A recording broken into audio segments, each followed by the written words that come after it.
Cyient DLM इस company से करेंगे मुलाकात। और कल यहाँ पर आए थे नतीजे बाजार बंद होने के बाद।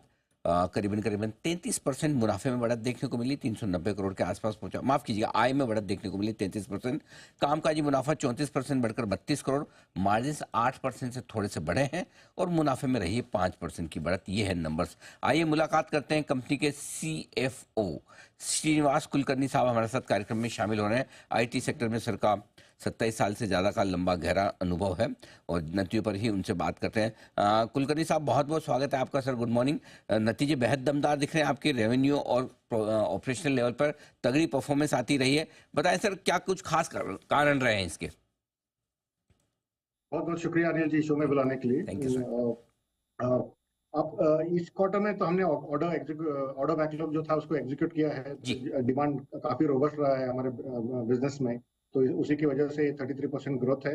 आप हाफ ईयर का व्यू भी देखेंगे तो लगभग 30% का ग्रोथ है पिछले साल के हिसाब से। वही हमारा एक्सपेक्टेशन भी था। जैसे ऑर्डर का फेजिंग होता है तो उसके वजह से रेवेन्यू ग्रोथ है और ऑपरेटिंग प्रॉफिट ग्रोथ भी लगभग उतना ही है, 34% है फॉर Q2।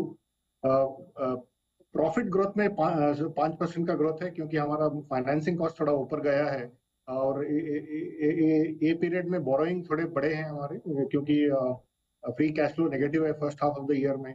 और इसकी वजह ये है कि वर्किंग कैपिटल में थोड़ा ब्लॉकेज है। उसके लिए हम काम कर रहे हैं। अभी ऑलरेडी कम करना शुरू कर दिया हमने बोरोइंग्स को, और उसके हिसाब से फिर प्रॉफिट का भी फिर ग्रोथ लिनियर रहेगा रेवेन्यू और एबिटा ग्रोथ के हिसाब से आगे जाके। तो ये प्रॉफिट 5% बढ़ा है, सेल्स 33%।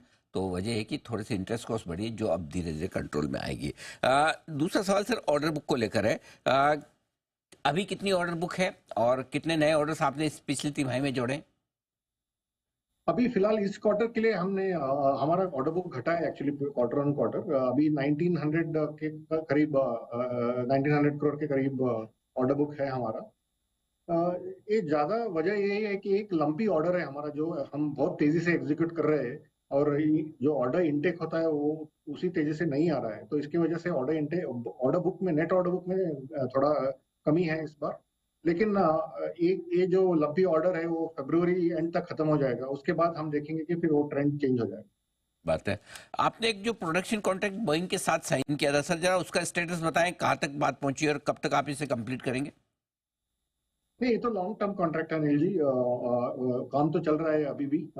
और एरोस्पेस में क्या होता है, सारे काफी लंबे साइकिल होते हैं। पहले आपको डिजाइन करना पड़ता है, फिर वो NPI में जाता है, न्यू प्रोडक्ट इनिशिएशन में, फिर क्वालिफाई होने के बाद मास प्रोडक्शन शुरू होता है। तो ये काफी लंबा है। अभी तक तो ट्रैक पे है। अभी फिलहाल कोई ऐसे कोई कंसर्न नहीं है, तो ये अच्छा ही चल रहा है। Okay, perfect. बहुत बहुत धन्यवाद कुलकर्णी साहब, आपने नतीजों पर विस्तार से बातचीत की और आउटलुक हमारे दर्शकों के सामने रखा। Thank you so much sir. Srinivas Kulkarni साहब नतीजों के बारे में बताते हुए अच्छे नंबर्स पेश किए, और थोड़ा सा प्रॉफिट अगर कम आया भी तो उसकी सिर्फ इंटरेस्ट कॉस्ट की वजह से, अदरवाइज नंबर से मजबूत। 24,000